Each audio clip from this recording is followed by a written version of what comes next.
Hello, everybody. Artie here for my bi weekly installment of Age of Quarantine. Um, I'm going to be talking this evening with a very, very old friend. I say that every time because I'm pretty much friends with everybody who I interview for long periods, long time. And sorry, I'm a little stressed out. It's been a crazy week. I've been quarantining, and I will have to continue to quarantine. Um, but we're getting through this whole COVID thing. Tonight, my guest is a guy named Josh English, who here he is, and I'll tell you about him once. He's in Portland, Oregon, so it's a 3 hours earlier over there. And there he is. What's up, dude? What's going on? Yeah, yeah. You're frozen.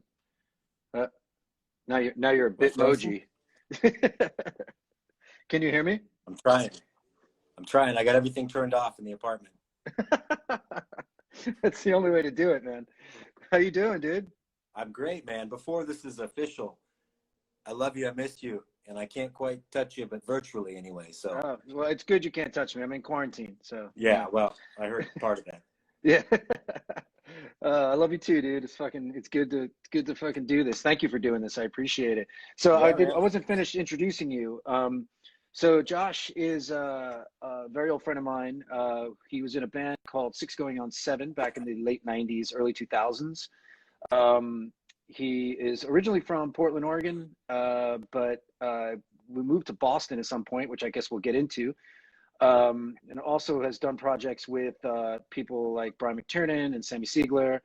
And he is one of the most unique musicians slash bass players slash songwriters that I've ever known.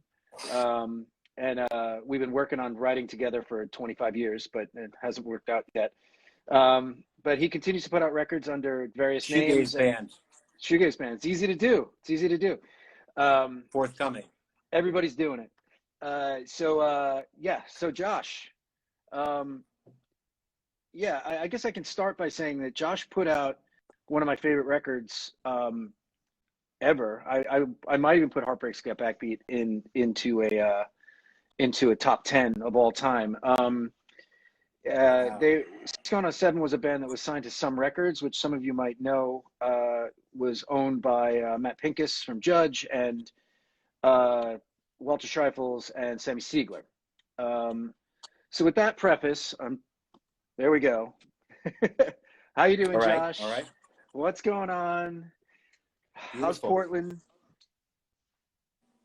Uh, Rainy, locked down. Everything's, I mean, it's sort of like typical Portland. It's like the 80s all over again. All the punks are breaking the windows, and all the cops are tear gassing. What are your feelings about all that? I mean, I know you're a family man, so it's like there's only so much you can deal with. The only bummer is that downtown is sort of like losing a lot of its business. But I think that's insofar as like that's every place right now currently. That's Yeah. sort of the world. I don't know specific to the pandemic and how much of that's specific to the whatever everything else, but it'll be fine. The clubs that are closing down, that's kind of a bummer, but some of them probably should close down because they book terrible bands. But on the whole, it's just interesting. It's another, it's part of the cyclical trajectory of, I mean, the Portland that, when I was a little kid and growing up versus the Portland now. All they're all unique entities, you know? Yeah, yeah. I mean, my memories of Portland were always the strip clubs and the what was that place? Mary's. It was pretty funny, and also Still there. all the homeless people, like heroin junkies in the downtown area, which was pretty prevalent. Yeah. Prevalent, but I imagine that it still is, and probably worse than ever. Yeah, I mean that was like a big thing. So the club that the effectively like the CBGBs of Portland was this club called Satyricon, and it's one of the clubs that was iconic because of the bands it booked, but also iconic because of your ability to get in. The barrier of entry was non-existent. I mean, they would put you on a bill. So guard like every early incarnation of anything I did, and you know, I wound up on a bill with like the Dwarves early on, and an AmRep showcase, all completely like obtuse like booking jobs. But I was definitely playing more like punky stuff then, and I was playing with the guitar player that was in this band called the Obituaries, which apparently were huge influences on, you know, like sort of like the Bikini Kills and the Holes of the world and a bunch of other bands. A cultish band in Portland. My friend Johnny, who was in that band, was the band I was in early on. And so getting a chance to play those clubs, everything around that area, I turned 21 age at Satyricon. And prior to that, I would have to go and check in, do our sound check, and then go sit at the Burger King on the street because they wouldn't let me in the club till it was like time to play. So that whole area around there has always been like heroin city. In fact, I don't have a lot of like crazy heroin related stories, as you can imagine, knowing me well, but one of the ones I do have involves Satyricon and heroin, and this guy we gave a ride to, who one of my band members knew, who was in another band who shall remain nameless, who ripped off a guy inside and was going to pay him out. And I was waiting in the car, and I was the getaway car. Oh no. So this guy runs out with like another one of his buddies and pulls the gun, and I'm still warming up the car. It's the middle of winter. We played at Satyricon on this, you know, one of fans or whatever. And the guy jumps in the passenger seat and goes, "Go, go, go, go, go." So I sped off, not knowing, you know, what I was running from, but quickly realizing. Well, at least you got away. You got away. That's good. Got So, away. Yes, exactly. well, this is a good start. We can rewind to those days when you studied classical, right? I didn't really. So my mom's a music teacher. The sort of like really early on trajectory is I was born in San Francisco just because my dad was going to law school and my mom was teaching music at the time. So I was born there, and then upon graduation or whatever, they moved back to St. John's area, like North Portland, which is where I grew up, and he left almost immediately after. So it was me and my mom in North Portland, and that's that. She was a music teacher, so when I was real young, I was given like the option of, do you want to do piano or violin, or I don't remember. That it might have been those two. And so I picked violin. I didn't understand why guitar or drums were not in the aforementioned mix, but so I picked violin and I played violin. Yeah, right. Too loud. And I did like Suzuki method. So Suzuki method, which is primarily like ear training, which is great because I'm to this day like the worst at reading music. So I played for 13 years about violin, and played in Portland Youth Philharmonic, which means the St. Vitus set. But having said that, that's what I did for a few years on that, and got to play like the Schnitzer will have like, you know, Elvis Costello and like whatever. So it's just one of those like weird ins through the classical music community, you know, where effectively all the tickets are sold to the parents, and they watch their kids, and you know. Anyway, so yeah, that was cool. That. But ultimately, what I think I realized along that trajectory was that I had gotten a guitar from one of my dad's friends, who gave me this old beater electric guitar. It was like a Squire-esque type thing, and a little practice amp. And I just started trying to like learn songs, and I was such a bad player. I was terrible, but I would learn like Walk Don't Run by the Ventures, or like, you know, Secret Agent Man, or whatever I could figure out on my own, listening to the radio. And my ear training was good. And so my ear is still like my aptitude is there. But then I just realized I wanted to start like writing songs. So I wrote a bunch of like baloney that, and just kind of kept going. Wow. More baloney Okay. to this day, you know. Just, So when I met you, you were in Boston. How did you wind up yes. going from Portland to Boston? So I knew I was in school for college, as it were, and during that hot minute, I met Will, and I had done some stuff in Portland prior to that.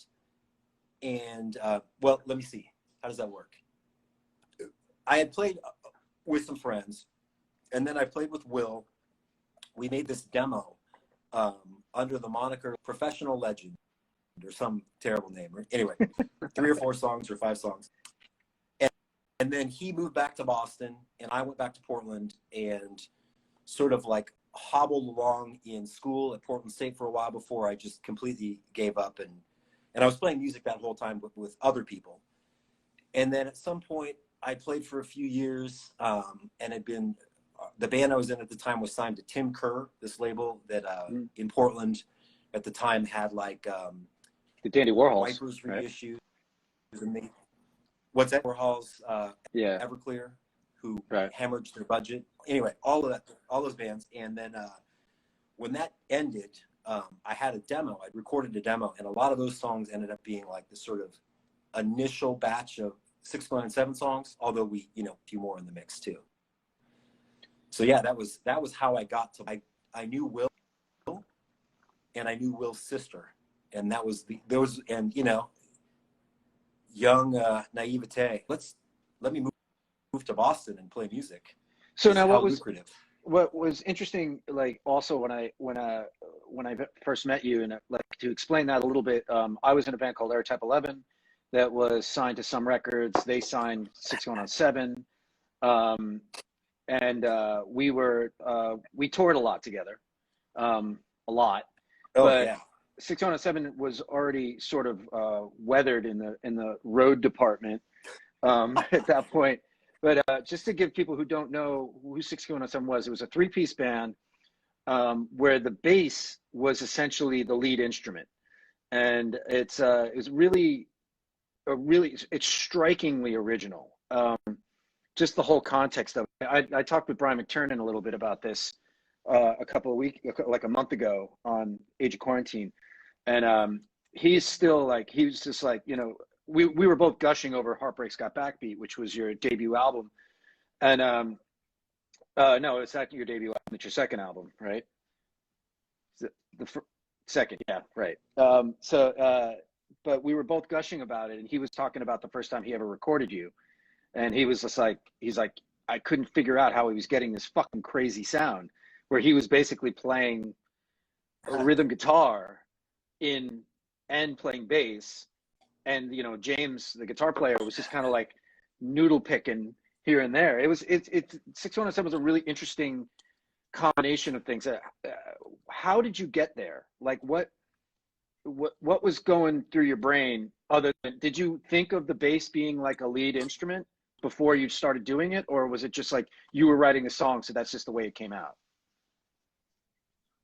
So, I mean, I think it was a combination of both those things you said. So writing songs, and I was terrible at guitar, and I'm passable now, but that's after like years and years of attempting to do things on guitar. But anyway, having said that, I was writing things on bass, or I would come up with the melodies, and then I would sort of like ham fist try to show some sort of guitar voicings that would compromise or contrast with it, as it were. And that was it, you know. And my influences, for sure, stuff. There was stuff coming up from San Diego, you know, a lot of that Satyricon scene, a lot of those things where the bass was out front.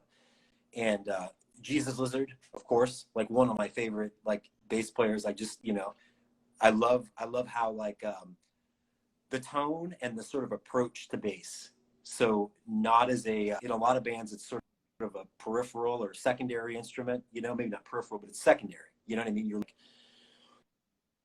when you listen to iconic rock bands, even, you know, everybody talks about, you know, like John Entwistle or, you know, or John Paul Jones or whatever, like they love them, but they don't talk about them the way they talk about Pete Townsend or Jimmy Page or whoever it might be. You know what I mean?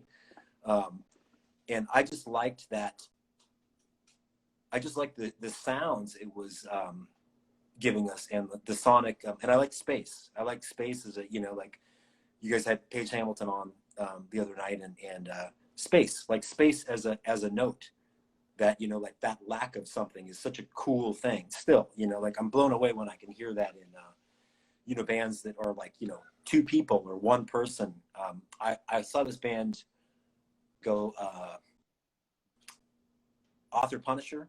Oh yeah, yeah. Punisher. Anyway, Yeah, I saw awesome. them, and great.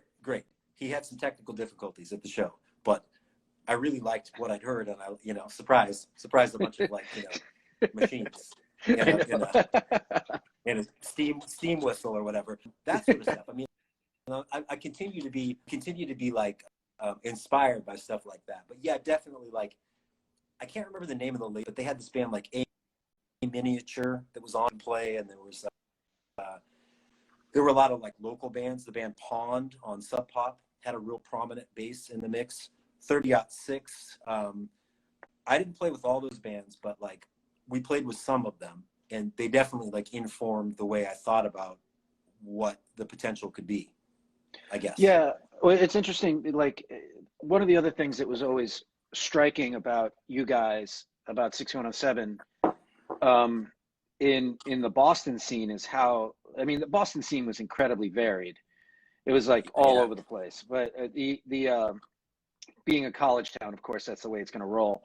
But the what was interesting to me is, like, so you lived with like the fucking heavy metal all stars in Boston. You know, it's like it's crazy. Like, if you go through the list of people that you lived with, they've all played St. Vitus, and they've all like done pretty amazing shit. And it was always interesting to go to your place, because there was always somebody playing something. There was always somebody either out on tour or recording, or like it was just a constant rotation of music and creation. And like I always loved coming up to stay with you because of that reason. And it's like I felt like at that time Boston was very much that place. It was very eclectic and very creative. And you know, and it was, obviously there still is a lot of places to play, but like, you know, I felt like I was playing the Middle East every other week almost. You know, it's just fucking crazy with that scene. But yeah, I mean, like, so one of your second record, Heartbreak's Got Backbeat, I like to call that the Rain and Blood of emo, because it's 29 minutes long, and it's pretty much fucking perfect from beginning to end. Like, what was your experience with that? I mean, like, because that was when you signed to Some, right? And and you did the record with McTernan, and like, I think in the meantime, did you do the split with Hot Water Music before or after that? It was, you know, this is terrible, but I don't remember. I feel like those are different recordings, so probably prior. Okay. Yeah, it was like a demo version of Reverse Midas, I think. So like, what, still, you know, McTernan, so it still sounded good, you know. Oh hell yeah, fucking awesome. What's your reflection of the Boston scene at that time? Like, what did you know, like, what was your vibe with everything? Did you, you know, in thinking back, was it like a creative, like, fucking height, or? I mean, I think, you know, it's funny because in Portland, you know, I was just starting out doing stuff and playing clubs, and made some kind of cool connections with people, like towards the end, and sort of just like was around some cool things by, you know, it was like the Forrest Gump, you know, you just like fall into this like cool scene at a time. And then I moved to Boston, and again, I knew nobody. Some of the first people I met, Kevin Rowe from, he was in this band Get High. He's now, he was one of the first guys that I met. And then anyway, that sort of like, that introduced me to the whole nother crew, and then eventually Brian, and then Jay Canava, and Chris Popecki, of course, Sam Cave, and anyway, and all these people, and then the guys in Cave In, and some of the guys in Converge. And it's such a funny thing, because I think at that point, my ego was such that all I wanted to do was like try to distinguish myself in the context of whatever all of that was. You know? I just wanted to, I had been, you know, I definitely like had kind of some fucked up stuff in my younger years in my household, and just like the volatility of everything in my, you know, married and divorced and married, divorced, and moving here and going to this school and going to that, typical stuff that everybody deals with. But music was my beacon, you know? And so when I was blown away by music, when I saw stuff that really like knocked me on my ass, I thought like that, you know, like everything else is peripheral. Like that's what I want. I want somebody to underestimate me and come see us live and be like, wow, you know what I mean? Like that's like what I wanted at 20, you know? Totally. So, and I think you achieved that, and for what sure. What a great scene to do it in, because, you know, the competition, like quote unquote or whatever, or your peers, there was so many, you know, it's just like a typical thing. Like, you know, we had you guys in New York and a few other people in New York we knew, but mostly you guys and the sort of label guys. And then the crew in Boston doing stuff, you know, what would become Milltown, Cave In, Converge, and then every, you know, all of the indie bands. There was like a lot of great stuff. Karate, you know, there were all these bands that were really, really good. So we just played. We just practiced in our practice space all the time.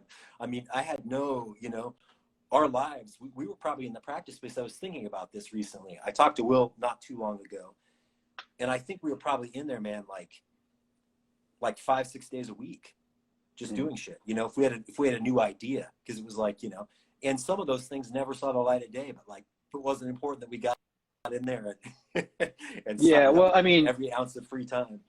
You're a bit of the king of editing, but yeah, at least back then, Brevity. You were very prolific, Yeah, but yeah. very heavily edited, self-edited.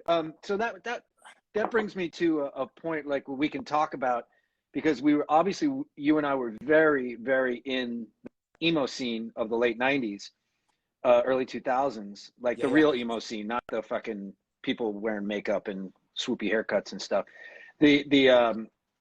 Like that was, I think part of the big part of our friendship when we first met was that we both were sort of iconoclasts in a lot of ways, where it was like both of our bands were sort of fighting for space to stick out, and, you know, to like not be, you know, because remember, I mean, we both know very well what that scene was like. We'd be touring, you know, playing a basement in South Dakota or something, and every single show there'd be the local band who sounded exactly like either Sunny Day Real Estate really badly, or Texas Is the Reason really badly, or The Promise Ring really badly. Right. And, you know, you got that guy up there that you just kind of felt bad for because he couldn't really sing. The band was just like meandering through a fucking like weenie riffs that they were just ripping. And like, you know, I remember you and I would sit there and just watch. I mean, you would privately tell me how bad it was. I would go on stage and tell the band how terrible they were. But the which I do regret, because it wasn't very nice of me. But I'm a lot nicer of a person than that. But it was an interesting time. It was an interesting time. It was like, you know, and I do feel like Air Top 11 and 6 Going on 7 were these bands that were on the same label, a label that was trying to make a name for themselves, and also bands that were trying to stick out in every town we went to. It was like, I don't want to sound like this. I don't want to be that band that can just put together a bunch of you know, Texas the Reason style songs and get popular immediately. Like, we definitely chose the hard route, but I think it was more rewarding in a lot of ways because of that. But I mean, people don't really understand what that scene was like at that time. It was fucking brutal. Yeah, and I was so offended by, like I was so offended by like emo, because I felt like it was like a pejorative. It was like this thing, and it meant like you can't write a song, which in all honesty it did for a lot of bands. But I was so like, young me was just like, we're not emo, we're an indie band, or we're a whatever band.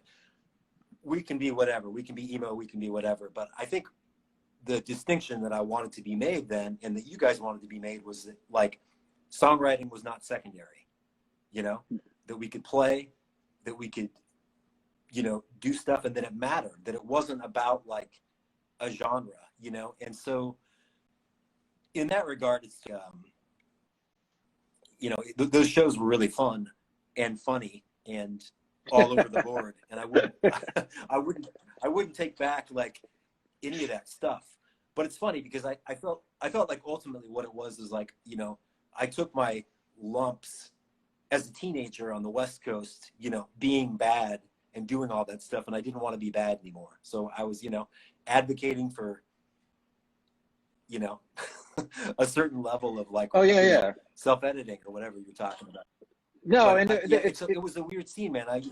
And there were some great bands in that scene too. Like there were bands that were phenomenal, but ultimately, when a genre becomes more popular than the music, it's problematic. And you can see that now, like when I read things that are like, it's 7th wave emo or 8th wave emo, I'm just like, huh? Like, who has the time?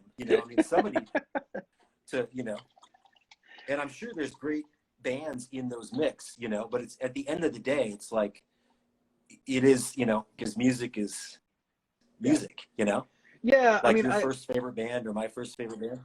I agree with you, but that scene sort of allowed us to do the touring we did and put the albums out that we did. I mean, it's, like, of course, sure. I don't want to talk like the old guy, even though I am, but the it's like a lot of people these days, I mean, owning a music venue is such an interesting experience now, because it's like, hey man, we used to go to Europe and we didn't have GPS, and we would just meet some random German guy who would drive us around for 8 weeks, or like, like the way that we toured, where, it's like, who knew that you'd end up in Valdosta, Georgia, and it was fucking awesome. And next thing you know, you're at a strip club and there's a pregnant stripper on the fucking bar. I mean, these things happen, but and it did happen. And you're in a car with a guy who's underage, who's totally drunk, and the cops pull you over. I don't know. Yeah. We had so many crazy fucking experiences on those tours, but it was like, I have fond memories of it, but I don't remember seeing a lot of good music. I mean, there was always the ubiquitous hot water music, and whatnot. And then every once in a while you get a band that sounded good, but they were usually a band that shouldn't have been labeled emo. You know what I mean? There's always that, like you guys, you just shouldn't have been labeled emo. Like, and Aerotype, of course, fell into this weird, we were too rock for emo and too emo for rock. And, so it was just like, oh, sorry. But I think the point that you made about songwriting was really the difference that we had, and that a lot of the bands that really went for it, like, did it. Like, you look at a band like Take It Back Sunday, their first record, and they're really like a sort of like birthright of where we came from in the late 90s. Like, they, by their second record, they you could tell that they were concentrating on songwriting. They weren't worried about a tag, and like, and it showed. A band like Brand New, who's, I know, was canceled, but they wrote great songs. And I mean, you could talk about any of the stuff that you liked, that you dealt with. I mean, you played a lot more diverse shows than I think Aerotype did across the country. But I mean, go for it. Yeah, I mean, there were always great bands that we would see. There's some diamonds in the rough and all of that stuff. And then there was a lot of like generic stuff, but that carries over to everything. Like, I've done solo stuff for a lot of years now too. Man, I mean, the cliches in the context of that genre are ripe and everywhere as well. Oh yeah. it's like anything, like it's like a lifetime spent sort of advocate for your little piece of the pie, or your little, like, this is kind of what I sound like, and can I distinguish this? Can I like incorporate my influences and still have some sort of identity? You know? And fortunately for us old people, like, the things we can continue to do, like, over the course of our lives, like, music's one of the only things you can get better at, I think, you know, where there's not like a cliff. I mean, Yeah, you know, in terms of you who's no, paying attention. you're right. Exactly. That's the thing. It's like, you know, I think that's the unfortunate part, and this goes through the history of music, is that as you get older, you get better. You become a better, tighter songwriter. Usually, you get better at your instrument. You know, like, you have more connections. You do all this other stuff, but you never get more attention than you did from your first band. And you know that's sort of like the, and it's all because it's fresh, it's new, and you're willing to get in a van and go wherever forever. Like, obviously you and I Yeah. have families, we couldn't do that. And although up until like last year I kind of was, but you know, it's yeah, it's just one of those things that, like, as you get older, it's like, so if I put out my best record at 47, you know, a tree falls in the forest and no one's around, it's just, and but that doesn't stop me from doing it, and that's, you know, it doesn't stop you from doing it either. It makes it a little less, like, urgent, shall we say. You know, it's like, I've been working on a solo Yeah. record for fucking 3 years. it's and it's not even, you know, it's And like, I'm sure it'll be great when it's done. but yeah, I don't know if it's ever going to be done, because like when you, I mean, you know this from not from being a solo artist, when you get to that point and when you're playing everything, it's like you don't have anybody to tell you that the part you just played is good, or the part you just played is bad, or that we should start with that, or they'll come up Right, with a right. different idea. And you just sit there and you fucking just, you start freaking out. You know, it's like, it's what's been happening to me anyway. But I wanted to ask you about your I would, lyrics. Do you still write, like, you used to write fucking prolifically with lyrics. Are you still like yeah, that? Do you still, like, I keep? have a lot of, yes, I write a lot of lyrics. I don't always have, I'm trying to think of the best way to articulate this.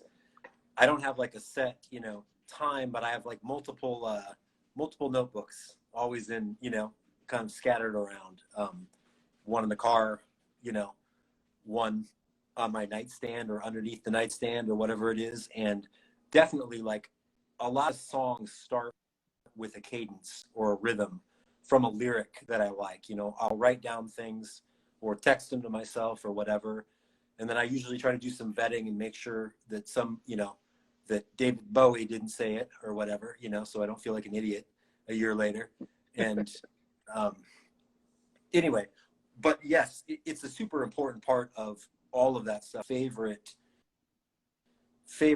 people, is like, it's a combination of some sort of, you know, it doesn't have to be a college thesis. Sort of like, I just like, you know, like a good, like a clever, like a good lyric. Like I love like the Leonard Cohens of the world, for lack of a better, you know, I like that sort of, it's like anything. It's like music. You hear a riff, you're like, fuck, like, I wish I wrote that song. You know, there's a million songs that you're like, oh, I wish I wrote that song. And there's lyrics like that too for me. And I think they're equally, they like sort of are neck and neck in terms of importance. You know, Yeah. if I can every once in a while, like, get one of, then it's a win, you know? But yeah, all part of the whole thing. I mean, I think especially, and I don't know if this is a cliche as well, it may well be, but especially in the context of like the more stripped down you get, like, if I'm just gonna, you know, like take a gig where I play with like my Guild guitar in some, you know, restaurant for like dinner hour for 2 hours and, you know, $50 and whatever, which I Yeah. do, my lyrics, they can't be terrible lyrics, or it's like, even, you know, I need to have some sort of you know, something to say, or, you Yeah. know, at least, yeah, so it's important to me, you know, it's just like one component of the whole thing. Yeah. Yeah, I think that singer songwriter thing is definitely a different animal. And like, yeah, when it's just you and a guitar, like I always used to say that about Elliott Smith. It's like, you know, you'd watch him play, and he was so good at guitar and so good at his, well, like everything, the whole package was so there. And it, you know, I used to play acoustic all the time out, and it would be like, I was like, after seeing him play, I'd just be like, I can't be that entertaining. Like I need to like really be a sick guitar player, like, which eventually I learned about open tunings, which just made me sound really good when I wasn't really doing much. But Right. but which is, you know, it's an art in itself. But yeah, it's interesting, like that you say that is, I just feel like that playing solo acoustic is the fucking hardest thing in the world to do. And, you know, like you really have to be entertaining. You have to fucking be on your game, you know, you know, I don't like in a live situation, I don't really think about lyrics that much. And I think that kind of comes from playing with Walter, who, you know, would fucking, like, we went on a tour of Japan and he literally didn't have lyrics for any of the songs. Just make them up. Yeah, you can go on YouTube and watch the video of it. It's hysterical. But I mean, you know, I mean, he had the sounds. What? Which one is it? Down. Yeah. Down. Am I got my old World's Fastest Car bandmate on next week. That should be. Oh, nice. Yeah, Alex from Statue and Chain of Strength and Inside Out and whatnot. Cool. Yeah. But yeah, man, it's like that sort of, it's, you know, I never looked at the lyrics. At the end of the day, of course, when you're recording, the lyrics are really important. And in all honesty, meeting and becoming friends with you back in the day, I felt very, very challenged. You know, like those Airtype records have really good lyrics on them. And I felt like our friendship actually had a lot to do with that, because I felt like I couldn't just like throw any old shit together, like, you know, like I do now. But, but yeah, I mean, I always used to go back to, like, David Bowie used to say, it's not what you're saying, it's how you say it. And every person is going to interpret it in a different way. So you can say a word that doesn't really mean much in the context of things, but if you say it with conviction, a person is going to take your art and interpret it in their own way anyway. So, you know, there's that way of looking at it as well. Not to say that David Bowie didn't write incredible lyrics, because he did. But yeah. Yeah, for sure. And I think that, you know, like, I mean, keep talking about, or coming back to like scenes and friends and stuff. All of those people that I value and those friendships that I have maintained with, you know, Chris Popecki, Sam Cave, yourself, Adam, all these people, they all, you know, you guys were all doing things that challenged me in the like, you know, Brian McTurnan, Jay Canava, anyway, all those people that, you know, were all in bands doing things, whether it was like bands where like the hooks were so like viable that I was just like, wow, I got to write a better hook, or the lyrics were killing me that I loved, or the live show, you know, like those. So for sure, you know, like all of that stuff I think is like not mutually beneficial, but it like one, you know, you can't have one without the other. Like part of, you know, part and parcel of like the scene we were in was being inspired by people that were like-minded, you know. And even though our bands didn't sound anything alike, we definitely had like, you know, you bump me this way and I bump you this way, you know, and the end result is better on both ends. Yeah, totally. And it's I mean, especially in Boston, obviously, like the level of musicianship of all those bands, like you watched a band like Cave In when they were all like 17 years old, and it's like, what the fuck? Like, where the fuck did these guys come from? Yeah. It's insane. But yeah, it's Methuen. So I want to get back to 6 Going on 7. So after your stint with Some Records and Heartbreak's Got Backbeat, you then decided to leave the label, and what did you go to Doghouse? Was it, or it was Doghouse. It was Doghouse and Big Wheel. It was like a combo, like a joint release. Right, and that was Americant or Won't. Yes, sir. And that record was fucking awesome, even though I still didn't agree with you making, what was the first song? Rising, is it? Like, oh, Readying, yeah. Readying, yeah. I didn't agree with you making it halftime, but I'll let you, Perfect. you know, Perfect. the original recording of that song I fucking love so much. But The demos of all those songs are better for sure, and those are Brian McTernan demos. And I had no intention of not doing those songs, that batch of songs with Brian McTernan. It was actually this like weird little thing that I don't quite know how, you know, I mean, again, like years have gone by or whatever, but it had a lot to do with like James and Brian and some sort of like weird dynamic there, and James really getting into certain things and advocating for trying somebody new. James, just for anybody who's watching, James was a guitar player in the band. Guitar player in the band, yes. So just anyway, so that's what that had nothing to do with the label, but that had more to do with like hunting for a producer or hunting for whatever, which for me was weird because I'm a creature of habit in that I did 3 solo records and 1 EP with this guy Adam Taylor in Boston, who I love, and then I was forced to do a record out here because he was unavailable and like working, doing his stuff. He had kind of taken a break from recording after he had done like Disgraceland podcast, I think, tunes and such, and was just sort of like done with recording for a while. So I did a record with this guy Greg Williams, who did like 13 Tales from Urban Bohemia and a bunch of Blitzen Trapper and stuff, but like having to like restart that relationship and like do all that stuff and like, you know, figure each other out. That's always been like a weird thing for me. So so when we went to, I don't remember how, but Tim O'Hare was the guy that we ended up with, and he did some cool stuff, and he did some stuff that I'm like, in retrospect, I'm like, I wish we'd done this differently. But like everything, I think the songs are a lot better than the way that record sounds and the recording of that record and or the sort of like ultimate presentation of that record. Yeah, I think I mean my problem with it is more, I think I just had demoitis from having heard all the stuff that McTernan had recorded and really falling. I mean, I was genuinely really excited for you guys. I mean, I thought you were going to get signed to a major label, you know, and that Reading was definitely one of the best songs you had ever written. And, you know, it was just like, it was super cool. I don't know, but, you know, it wasn't to be. And you guys went out, you toured on the record, you did stuff. Will impaled himself on a seat in your practice room. That's right, he did. Oh my God, I thought he was goner.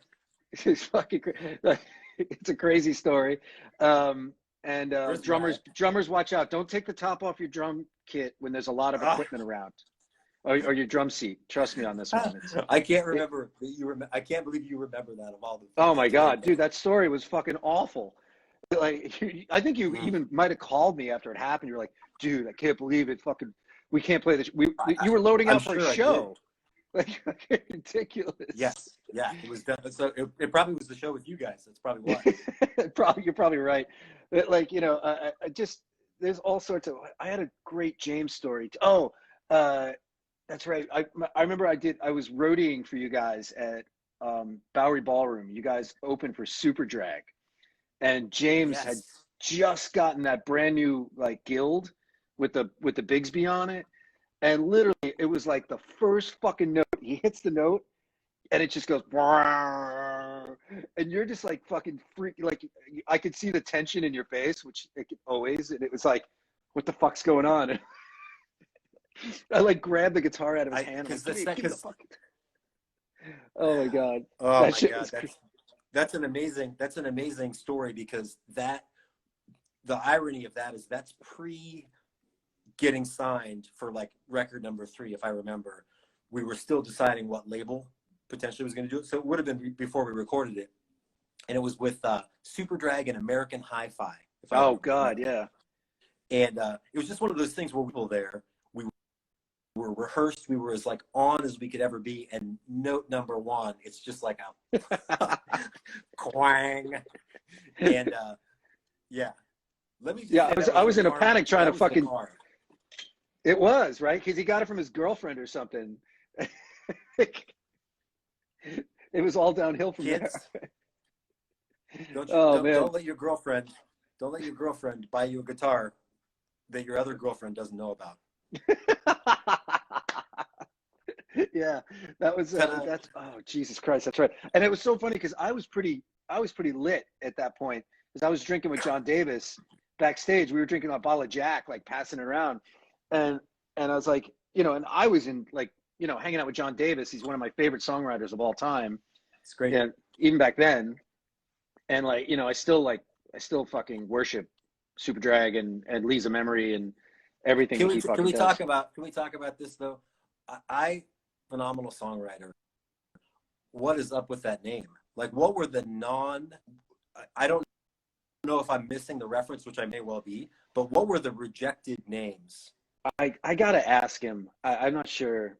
I gotta ask him. I have no idea. It's a weird one for a guy that has, he just is, he's so prolific and he's so good consistently, and then this weird name band. But I know. whatever. I almost feel I almost feel like he was like trying to be like I don't care, anti-commercial, like I mean, Right. have you ever been to his self-sabotage? You ever been to his Bandcamp? It's like he's like Rob Pollard prolific. It's like he's got so much shit on there, and it's crazy. And I think he actually makes a living doing it. He has to, but it's like fucking. I mean, I think the Lisa Memory actually probably do better than Superdrag did at this point. I'm sure they do. Yeah. I mean, but he. Oh yeah, no. I've only recently joined a bunch of Superdrag groups on Facebook, and I'm like, a lot of cult, fucking crazy fans, and here I was thinking all these years I was the only one, but I wasn't. well but deserved though. Well deserved. Oh fuck yeah, man! He's a ripping guitar player too. It's so weird. Like like we were friends with Greg Glover at the time. Yeah. And Superdrag, after they got dropped from Capitol, was signed to Arena Rock Records, and which is In the Valley of Dying Stars, which is That's arguably right. their best record, came out in Last Call for Vitriol. And that was a little bit part of why you were opening that show, was because of our friendship with Greg, if I remember correctly. But I think Greg was interested potentially in the band until that clunker of a note. No, I don't think that is the reason that we didn't end up on Arena Rock. It was multifaceted, but I love Greg, and he was putting out cool stuff and continues to do cool stuff everywhere he goes. You know what it was, dude? You got beat up by Pilot to Gunner. So they're playing the hits. They play the hits. What can I do? Yeah, Glover. I talked to him the other day. I guess he started a podcast now. I've been trying to get him on this show, but he's been very elusive to want to talk about. I don't know. He'd be great. I know. He'd be great. You guys could talk about Big Buck Hunter and Oasis, and that would be right there. I wanted to talk to him. I wanted him to talk about what the music industry was like back then, because it was such a weird time, and there was so much money being thrown around. Speaking of which, so Josh actually sang on one of my records, on my big budget record in 2002. Right. Actually, it was probably 2003 by then. That was produced by Bob Ezrin, and that was a weird experience. It was so strange because I wanted like all my friends, and I think Joe Grillo was in the band at that point. He might have been. He was not in the band yet. I mean, he might have been in the band, but he wasn't there.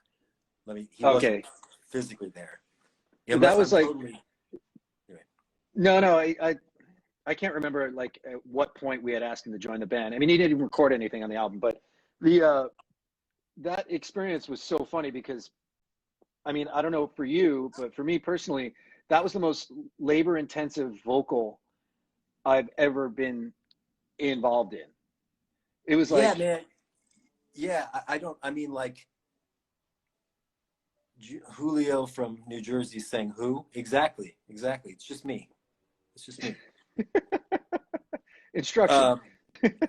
Anyway, yeah, that was a weird experience for me because I think I took the train down from Boston to Connecticut, and then the train broke down and we had to wait for like an hour. So by the time I got there, I was like 3 or 4 hours late, and Ezrin was already pissed, and he expected heard the tunes. I don't think, you know what I mean. I think I just like went in there cold, and we were just doing the stuff. Oh, that's because I wasn't like, allowed. I wasn't allowed to send them to anybody. I wasn't allowed to send anything to anybody. Of course, it was all like fucking top secret, like ridiculous. But I mean, ultimately, I think what happened is I was already like frazzled because it had just been like, you know, I was like, oh, I'm making them late. This is a, you know, anyway, funny thing. But I did those. I think I sang on Two Stop Short.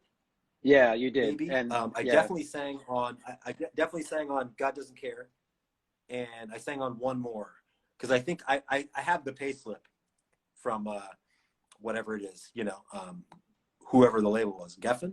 I don't remember. Yeah. Geffen. Yeah. Anyway, that was I've kept that for. I have it in my little like, you know, keepsake. Oh, cool. That's nice. Anyway, that was a crazy experience. Yeah, to give a little context to it, though, like it. Good. Oh, I was just gonna say, the biggest thing I remember is just being like, "Fuck!" Like I'm here with this like iconic producer and my friends, and this guy hates the way I sound, and he wants me to do this more and whatever. And you know, in retrospect, it's so funny because, again, it's just like one of a million like sort of opportunities. But I ultimately, you know, like they, you know, I mean, I'm no Jennifer Lopez, but you know, I made it on the record. Yeah, no, and like to put it into context, there was a song called "God Doesn't Care If We Blow Up the Fucking World," which was really like it had this big choral bit at the end of it. So I tried to get as many people as I could to come and sing, and Bob set up microphones all over the studio, and we were in like one corner, then another corner, then another corner, then another corner, and we must have done it, I don't fucking know, like fucking 25 times or something. It was like the craziest experience. You know, but at the end of the day, if you can actually get to the end of the instruction record, you can hear it. But I don't know if anybody can actually sit through the whole thing. But it came out pretty cool. It came out pretty cool. But yeah, anyway, although I don't think that record would work too well in modern morality. You know, it's no Marilyn Manson. Yeah. It's no Marilyn Manson, dude. You know. What does? So so moving forward, like eventually you moved back to Portland. You got married. Yeah. Had a couple kids. Moved back to Portland. 2. And you've continued on playing. So one of the things actually that I wanted to bring up was the project you did with Brian McTernan and Sammy Siegler that recently got put up on Bandcamp, was it? Or it's on Bandcamp, and there's a guy in Texas is putting it out on vinyl, like a 7-inch at some point in the next like 2 or 3 months. And what was the name of the band? Forget was the name of the band. But like it was like a project thing where Brian and I were writing together post Milltown, and some demos prior to that with pretty much like pretty much everybody else in Milltown save for Jonah. And then some of that worked and some of it was not working, and we wanted to continue writing together, so we just sort of like banged out these songs and we went and recorded them in like a day and a half. And I don't remember why like Sammy became the third person. And anyway, so yeah, I think that at one point those songs were supposed to come out. I was psyched about that because, you know, as a kid on the West Coast, you know, like I can finally have a Revelation release. Like all those things were like milestones for me, you know. Like I mean, I'm living in Portland, and you know, I was in the mix with a lot of like great like sub pop bands, and I got to see a lot of that stuff just like by stumbling upon it. But there was this whole like other, you know, the New York scene, the, you know, Southern California scene, or like, you know, there was a bunch of that stuff that I always envied, you know, like you know, the grass is greener. So I was excited by the prospect of like potentially, you know, having something out of Revelation. Anyway, those songs are great. They're recorded quick, and they're fun. They're rock. They sort of like split the difference between that, middle era 6 going on 7 in Milltown. And Yeah. I think if we wrote, I mean, Brian sent me something just for kicks not terribly long ago, and I sang something over it in like 2 seconds, and I was like, this is great. This would be fun to do.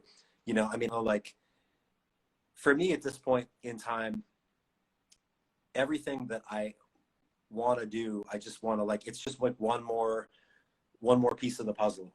I want to just like look, I'm interested in investing my time and my energy into making music with people and making music on my own and doing that stuff. And ultimately, like, you look back and every once in a while you get the, the Heartbreaks Got Backbeat, in the context of like those cobblestones you're laying, Yeah, So, totally. No, absolutely. I mean, it's I used to listen to my old stuff way more than I do now. And it's of course always drunk in the back of a cab coming home from someplace. I'd be like, oh yeah, this was so good. I'm gonna post this song. It's so fucking good. And then you wake up in the morning, you're like, oh, I'm such a dick. What the fuck? But it's interesting to look back across everything you've done and sort of pick out the things that stuck with you. Like I look at Godfire's Man, which was my band after Instruction, as being very much that that like sort of high point of creativity, but yeah, without the major label money and the hype and all that other bullshit.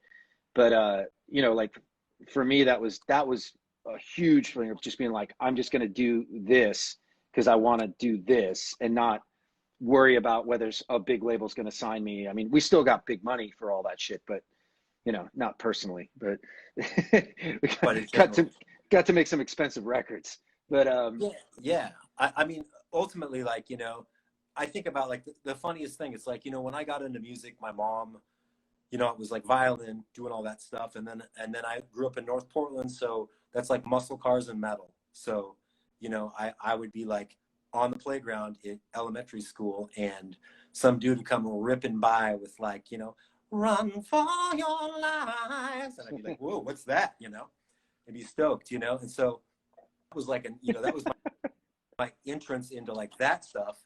And then, Judas Priest, and then Van Halen and all that stuff. And then at the same time, I would go spend every little bit of like allowance money I had at this store on Lombard called Everybody's Record Tapes and Video, which was effectively a head shop on one side and a record shop that eventually became like a, VCR rental shop as well on the other side. Just go in there and look at the button spinner, for all these bands I didn't know. And just, you're obsessed with logos of bands. You see, like the Screaming for Vengeance, like button, and you're like, fuck, like that's gotta be good. I'm not sure what's behind there, but I like the way that looks, and then, and I also got into like Depeche Mode at the same time, and Prince, and a lot of other stuff. I mean, there was no filter. I just was grabbing whatever like was suggested, and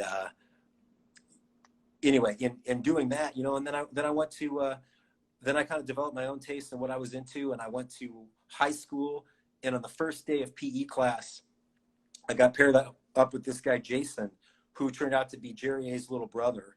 oh shit. My PE partner freshman year. Tell So, everybody who Jerry A is, please. Jerry A from Poison Idea, iconic Portland band. And so through that whole crew, and I skated a lot. That was like my big thing in high school. Like I, skated and art boarding and music for sure too. I mean, just like everything that I could get into my, hands possession through a couple of really cool friends.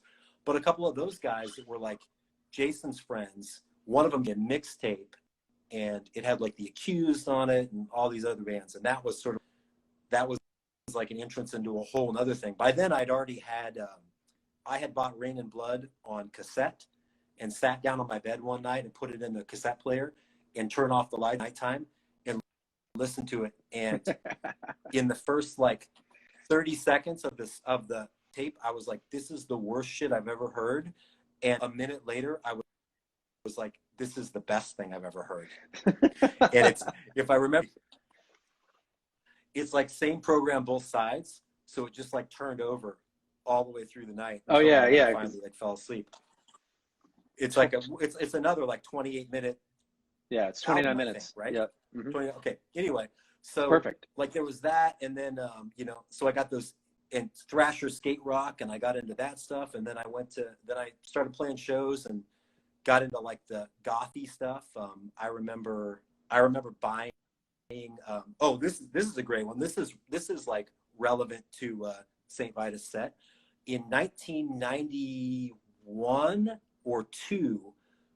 I hang with this goth girl who I was friends with, who I was playing with a little bit. She drummed, and I was one of my early bands that I was doing stuff with, and she drugged me to the show at this goth club called Nightlights in Southern Oregon, and I got to see Neurosis perform Souls at Zero in its entirety before the album was out, and I went and bought the CD from like the merch table afterwards, because they had the Alternative Tentacles like thing. I saw them and Grotus and this band Crash Worship, 1991 or 1992. Anyway, it's like right before the album came out, but I went and saw that, and that blew my mind. Like, they do the whatever, like the riff of Souls of Zero, and I was like, oh man, like, and I didn't play music like that, but like all those experiences like informed like what music could be. I love it's all led us here, to me being a guy talking to somebody. I can only imagine that, again, like having those experiences and then going to Boston and seeing a band like Converge, or seeing a band like Cave-In, or, Doom Riders or Chris Pecky, and like, all of that shit. It's like those guys were doing Cast Iron that. Hike, yeah. The Cast Iron Hike, yeah, Cast Iron Hike, Milltown, fucking, what was the fucking band? Only Living Witness. Only Living Witness. There's an early one of the first when 6go97 had a demo to sell, not recorded with Brian McTernan, actually recorded with this guy, Wally Gagel, who went on to record the Rolling Stones and a bunch of stuff. It had the song Home Wrecker was the first song on it. No, excuse me, Our Sunday Best maybe, or Home Wrecker. Anyway, when we had that demo to sell, we played at this club, and I think Chris Papecki's girlfriend at the time, or Chris, and it was with Only Living Witness was like the headliner, and that was like and that was fun. I mean, we definitely like were not. Anyway, that was a great band too. Well, those guys were fucking incredible. Great. Yeah, incredible. Like one of the best, man. In fact, yeah, I mean, then Milltown and whatnot. Yeah, it's like there's a great legacy for that time, which is almost ruined by Sam Blackchurch, but not really. And it's the other people might say that. I won't. We actually hosted, Duncan did a documentary about Sam Blackchurch that we did a viewing at Vitus. It was actually really good. I was like, shit, Sam Blackchurch, they were fucking pretty cool. They had a little bit of a nu metal leaning to them, but before nu metal, so It's maybe it was funny just too, like, what you see when you, like, when I first moved to Boston, like, I was trying to see every West Coast band that I either was friends with or knew of or whatever. Like, like I'd go see 30-06, I'd go see Heat Miser, I'd go see all those bands. And then you get exposed to like everything there that's popular. And that was like Tang Records stuff kind of at the time for like Spore and, and a lot of stuff. But anyway, it's a strange, strange trip, man. All right, brother, I got to wrap this up. I want you to tell people where they can hear your current solo material. Yeah, I'm JoshuaEnglishMusic.com is like my website, and that links you to Bandcamp and all that other stuff, Spotify, what have you. You may well be one of 7 listeners at any given, so enjoy that latitude. I've done a lot of stuff. I was collaborating with William Hurt the 2 years on writing some stuff, and then he got ill, and that paused. So it took me a long time to put out this last record, but now I've got a couple new songs in a cover coming out soon, and I'm going to go record a couple singles later on this year, singles or whatever, or I'm not sure how they'll come out, whatever the 2021 dictates. and then some project things that are just like in the baby stages that I'm excited about, and who knows, but go there. That's like the mothership for all things. And Awesome. Josh, I say love hello. you. I miss you. Love you so Fucking much. amen, brother. Fucking, this was great. This is super fun. Let's talk soon. Absolutely, man.